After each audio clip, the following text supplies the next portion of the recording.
Welcome to another episode of Litigators Corner. I'm here today with Niraj Chhabra, who is a financial advisor with SideBar Financial Advisors, and he is based in New Jersey. And Niraj is here today to talk to us about something that is often overlooked by lawyers, which is our own financial health, our own investments, and planning for our own future. And Niraj, I know you have some very interesting insights about not only things that lawyers can do to improve their own financial health, but how improving their financial health and planning can actually improve their practices and the choices that they make professionally. Niraj, welcome. Thank you for having me. Niraj, tell us about yourself and what you do. Sure. As you mentioned, I've been in practice for about 15 years. Most of that duration has been spent focusing on working with legal professionals. They have their own unique set of challenges when it comes to personal financial planning, and we've built a practice that really caters to that audience, whether they're just starting off, just finishing their clerkship, or transitioning into retirement. We focus entirely on working with that demographic. Okay. In your experience, what makes financial planning unique for lawyers as to their own financial planning? Good question. There's a lot of different things that are very unique to lawyers. Right out the gate, attorneys are oftentimes starting off their careers with significantly more debt, and they have to make choices between putting their disposable income towards their 401k, or should they, really focus on their loans. Right out the gate, they're typically phased out of retirement vehicles such as Roth IRAs, and they're automatically in a higher tax bracket. Sometimes this monkey on their shoulder with this debt is preventing them from getting the house of their dreams right away, or they have to kind of transition into a starter home first. So a lot of different, moving parts with the beginning of their careers. And even as they get into their 30s and 40s and start families, maybe their kids don't qualify for financial aid the way other professionals might. Transitioning into retirement, there's a bigger tax bite that we have to be mindful of. How do we minimize that over time throughout retirement? And even at the end of their careers and lives, how do we transition their typically a little bit of a larger estate from one generation to the next? And Niraj, what are some of the specific things that you think attorneys should be mindful of when they're financial planning? I know it used to be that if you got a house and got a retirement and you were able to save a bit, you were doing pretty well. But the financial landscape has changed. What are some of the things that lawyers should know about as to their own financial planning? It's funny, you mentioned a house, and I agree with you. Back in the day, having a home was probably a good investment even for retirement, but it was a different landscape back then. I think a lot more people were loyal to their jobs. Social Security typically represented a big portion of retirees' incomes. Right now, on average, the average retirees, relies on it for about a third of their income. For attorneys, it's typically a smaller portion. But attorneys and professionals in general had pensions. Now it's much less common for people to have a pension. So a lot of retirement is going to be more self-funded than it was historically. So we need to make sure that we're saving a little bit more appropriately. But before you determine is the house enough, we have to think about what your retirement expenses are going to look like, not just today, but once you actually do retire, do we have a pension? Do we have Social Security? What does your lifestyle look like? With that being said, what are the plans with the house? A lot of the times, there are people that are very comfortable saying, we had this family home and we used it to raise our kids. Kids are out of the house. They've started their own lives. They've moved across the coast and, we're comfortable downsizing. Okay, well, now it's an asset for retirement. Well, what if you want to transition that home from one generation to the next? Now, can you rely on it as a retirement asset? Maybe not to the same degree as other people might. So we have to think about other tax efficient ways to draw an income for yourself at retirement. Right. And as you know, in California, we now have this additional thing of the passage of Prop 19 and other tax revisions to the law. How big a role do tax considerations play in financial planning? Because I think tax is often something I know I've been guilty of it too. You stay out, stay away from it's tax. They'll just tell me what I owe. But I think that's probably a mistake. It's not a mistake, but it is something that we need to be extremely mindful of, particularly for people that are in higher tax brackets. They have significantly more to lose. I think that Oftentimes you'll see that when working with a financial advisor, people are hung up on rates of return. What did advisor A return versus advisor B? And I'm not saying that that's not important, but I think that comparing the two, they're typically fairly similar in terms of returns as far as what you could expect over the long run. What is not typical and what may be a little bit more of a separation is what you get to keep after taxes. So whether that's tax loss harvesting at the end of the year, saving into different vehicles that may be a little bit more tax efficient for a retiree, those are the types of things that you want to be mindful. And that doesn't start at retirement. That typically starts in your 20s, 30s, and 40s. Unfortunately, attorneys are a little bit more limited on their options. Things like the Roth IRA that we discussed earlier, they might be phased out of it from the beginning. So we have to think about other creative solutions to get money into a Roth. And if we still can't get money into a Roth to build some tax-free income, what are some creative alternatives that we could employ in their situation to minimize the tax hit, not just today, but over time?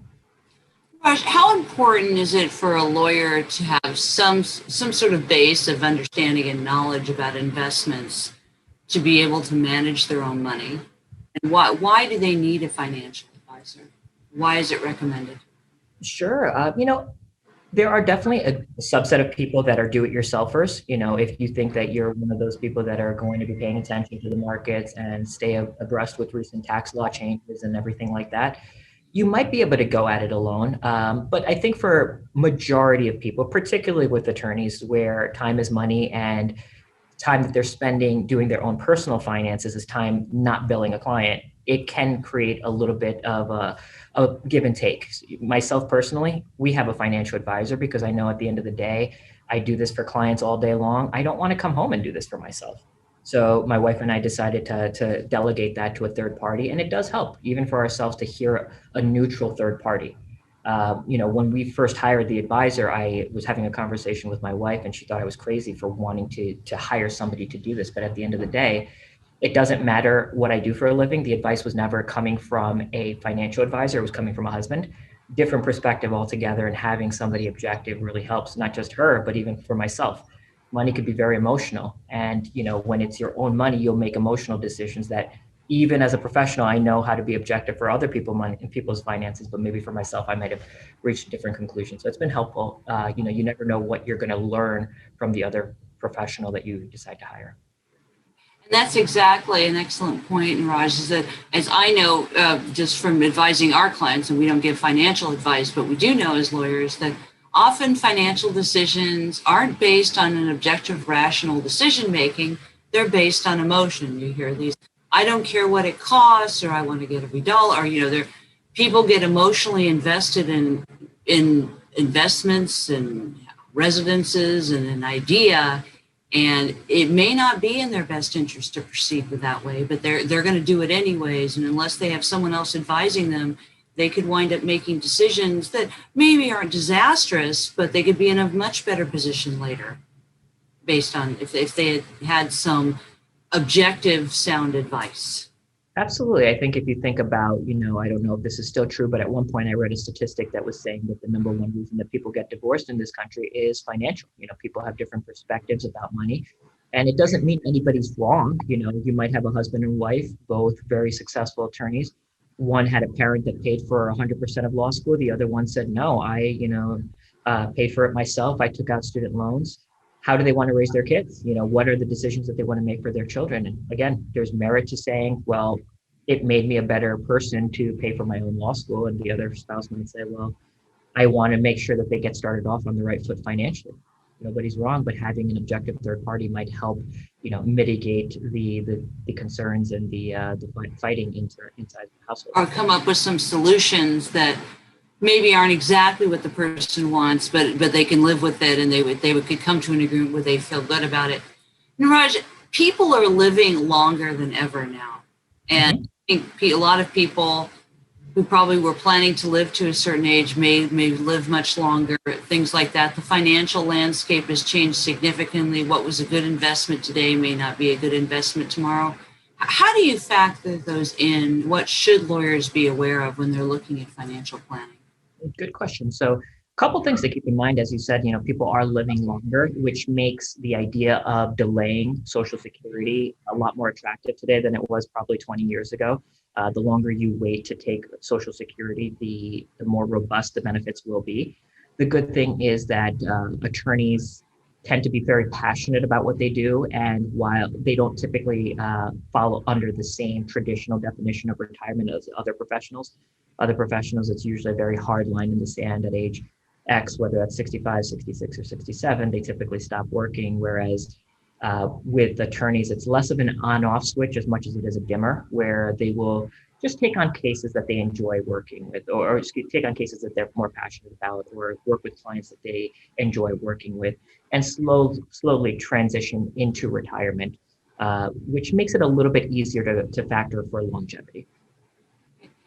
And I know that some attorneys talk about some of them. There's as lawyers, we hear situations where with our clients where they're investing too much in their kids, or they're investing too much in what they think they should be doing to help their children. Is that a common mistake you see in financial planning?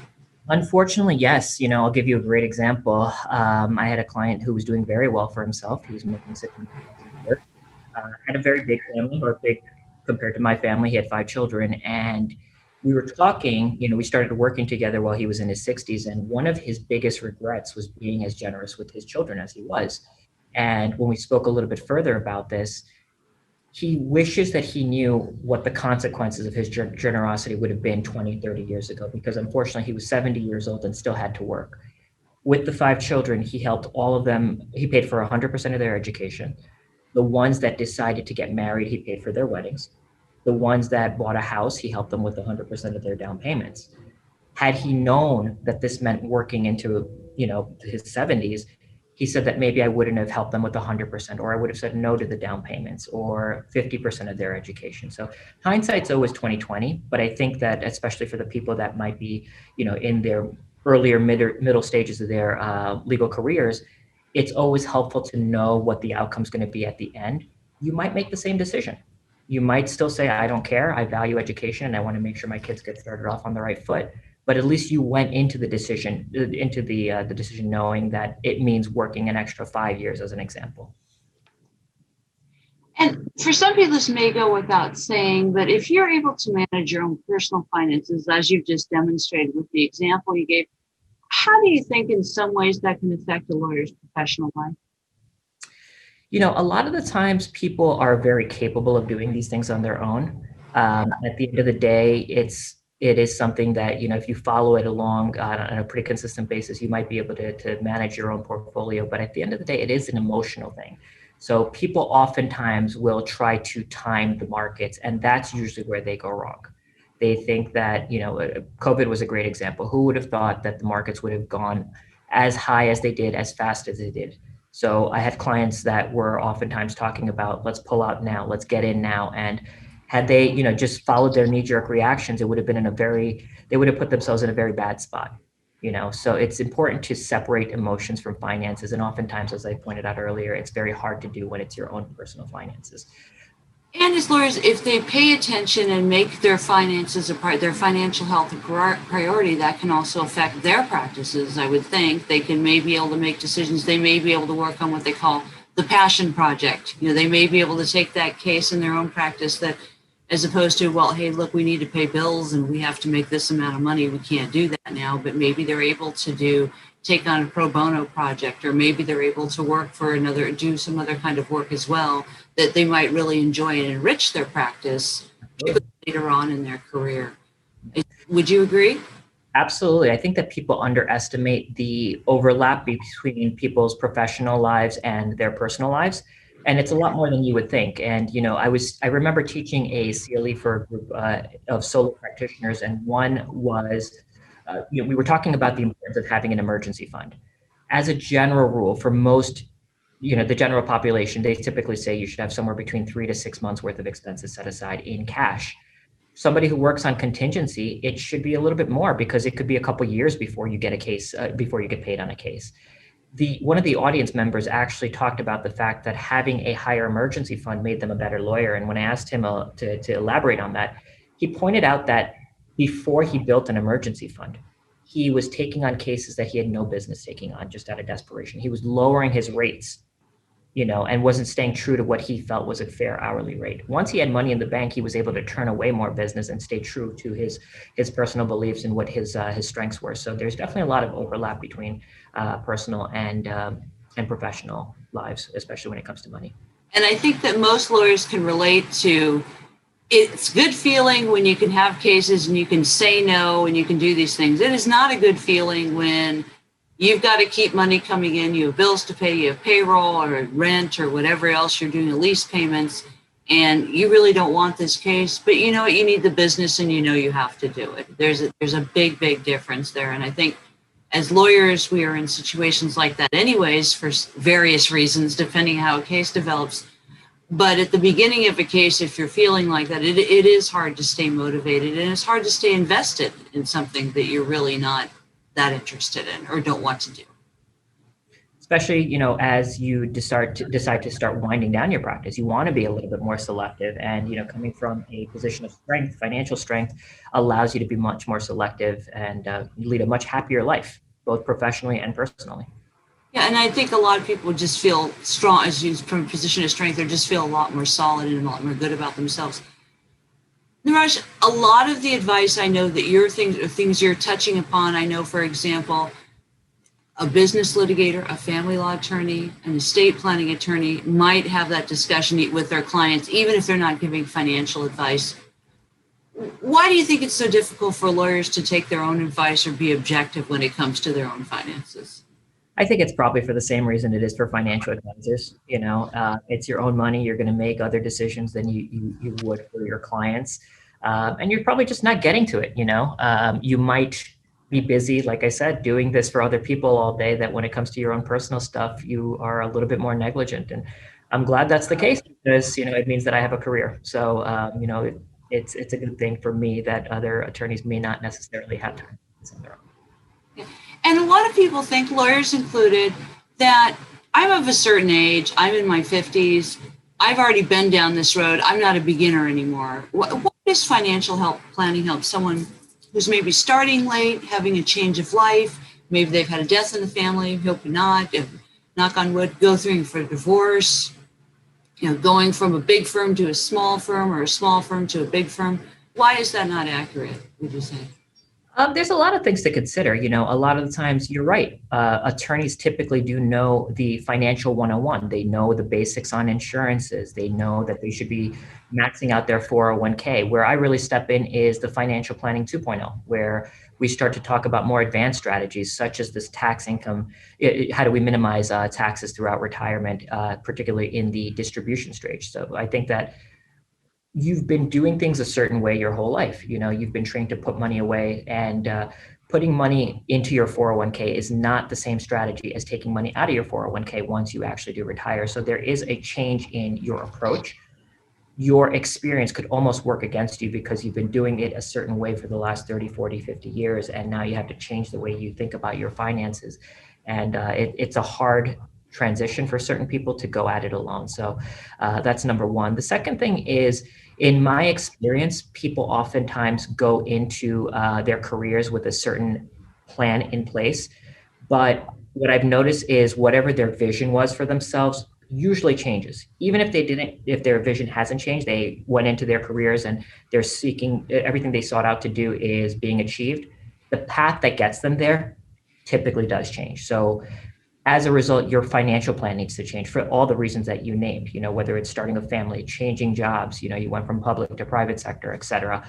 Everything comes with a change in your approach to financial planning. And whether it's, I'll give you an example. A lot of the times we talked about this Roth IRA. Maybe there are ways, especially for people that are of counsel to a major Fortune 500 company, there might be hidden benefits inside of your benefits package that allows you to sock away a boatload of money that could potentially grow tax-free. They're just not common knowledge. That might be the 101, but the 201 is where, having somebody else to guide you might come into play. And speaking of changing paths, this is not unusual. And again, I'm thinking of the person who's in their 40s, 50s, and 60s. They've had a change of life for whatever reason, or they haven't saved very much because they're making a lot of money. Lawyers are some of the highest paid professionals, generally speaking. Mm-hmm.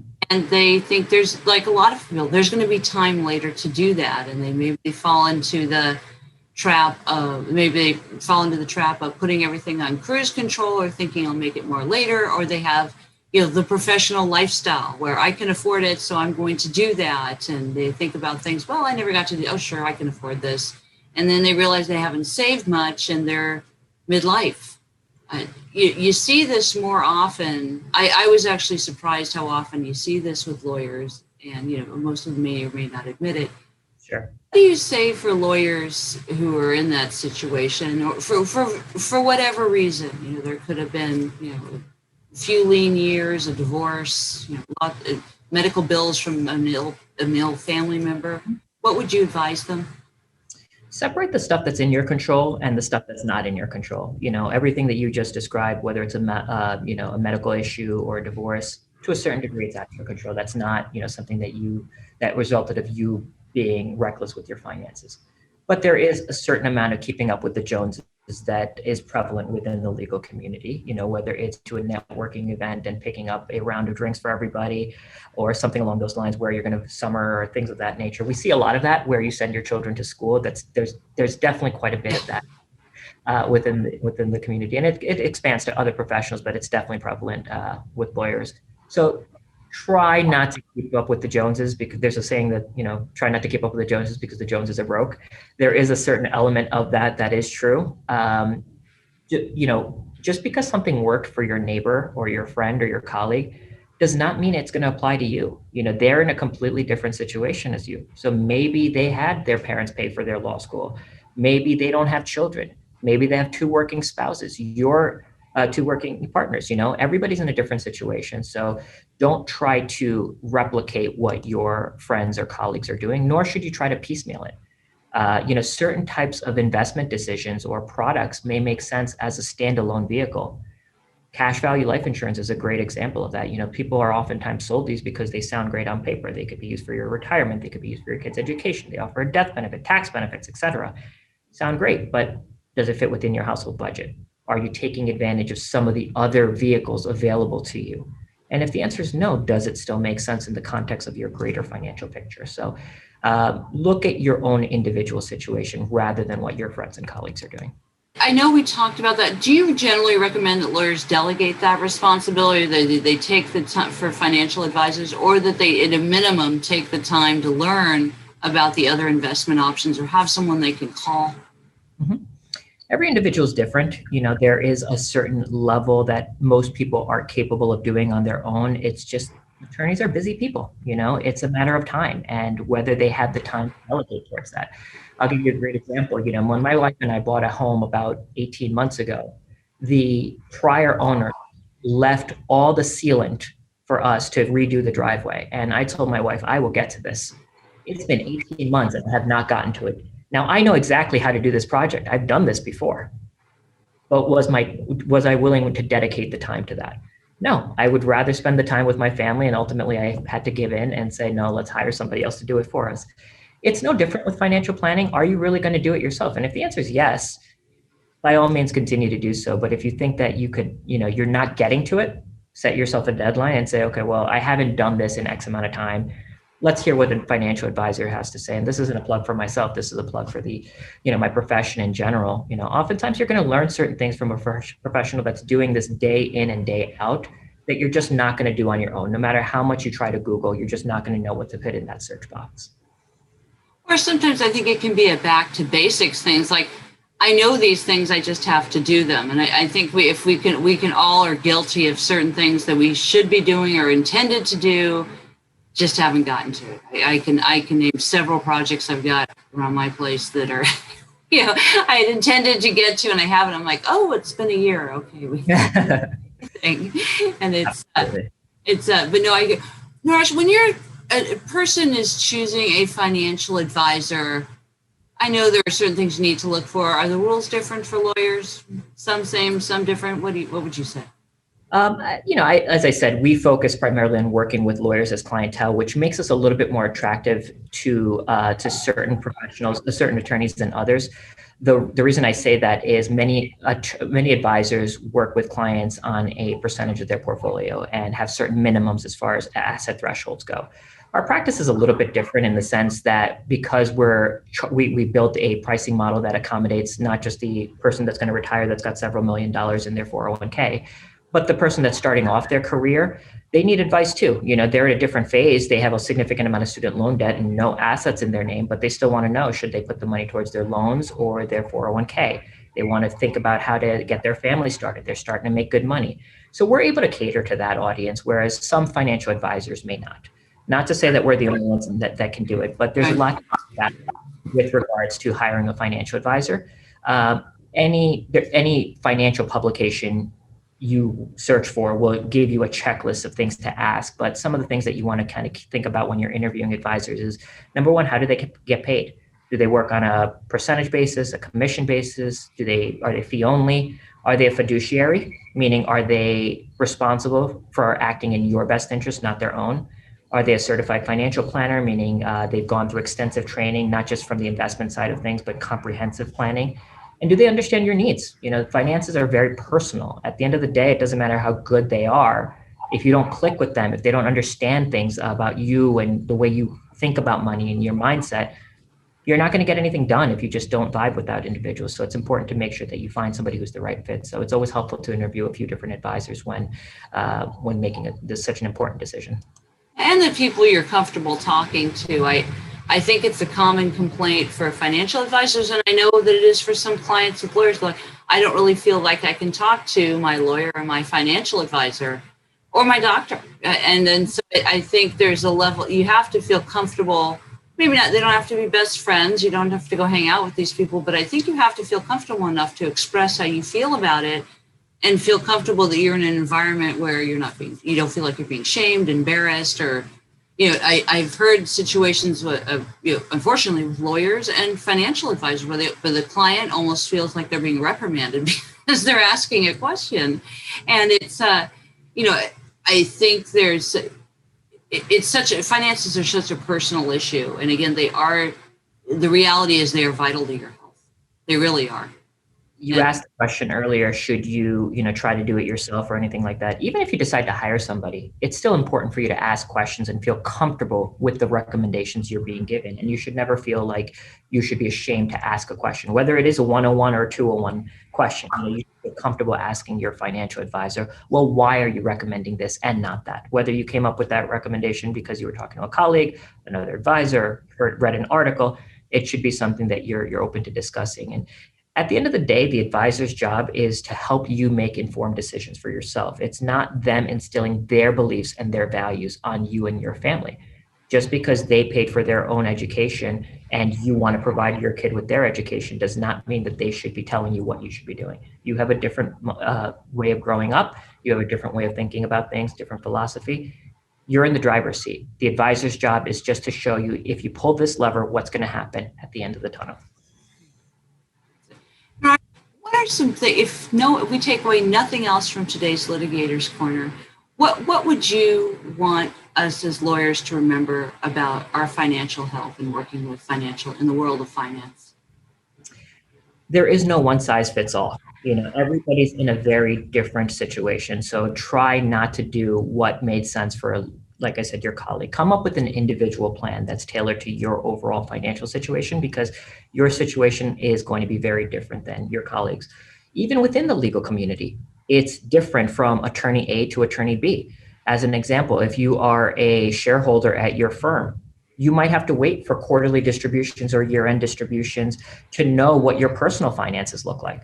If you work on a contingency basis, it could be several years before you get paid. So we need to come up with different strategies on how to lower our tax obligation if you happen to have two different cases hit at the same time. If you work for a Fortune 500 company, it's different because you have different benefits than some of your colleagues who might be in the public sector. So again, it's no one size fits all. You want to make sure that you're coming up with an individual plan based on your set of circumstances. Niraj, thank you so much for coming today. And again, I know this is an often overlooked subject, but as I think we can all agree for our lawyers, our financial health, it should be our priority. Working with financial advisors like Niraj. Thank you so much. I appreciate it. Thank you for having me.